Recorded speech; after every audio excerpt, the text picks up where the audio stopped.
اسلام داسې یو دین د طالبانو چې چاته دعوت وکړي او الله ورته هدایت کړی پلار لوی فرعون الامه زوی طالبانو یو مجاهد یا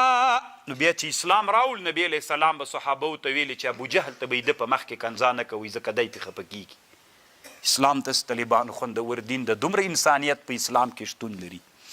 موږ او تاسې طالبانو دغه باب تاسې اوس فکر وکئ دا 21 ده او دا پلانکای ده دا طالبانو اسلام کې ناروا ده د اسلام کې جواز نه لري دا 21 ده دا هغه ده او دا دغه ده یو سړی د بیخي د کفر سب ته نه ده ورغلی مسلمان ده اوس د تا له سب سره ملګری کېږي ته ورته 21 د رسول الله صلی الله علیه وسلم د فتح په کال باندې چې کومو صحابو ایمان راوړ څومره ډېر صحابو ایمان راوړ رسول الله هېڅ په بده سترګه نه دي ورته کتلي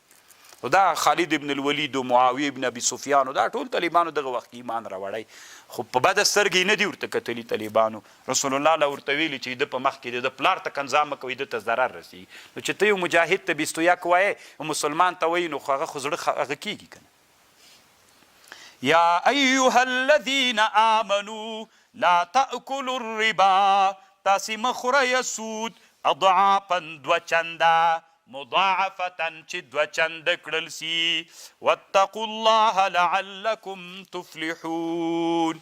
واتقوا النار وساتئ ځانونه د اور نه التي هغه اعدت للکافرین واطیعوا الله والرسول لعلکم ترحمون وصارعوا الى مغفرة من ربکم چالاکی وکئ بخنې د رب ته من ربكم وجنة عرضها السماوات والأرض أعدت للمتقين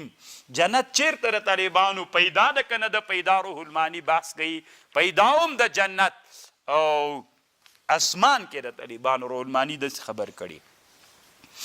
الذين ينفقون مؤمنان هغه کسان دي چې نفقه کوي فی السرا په مالدارۍ کې والضرا په غریبي کې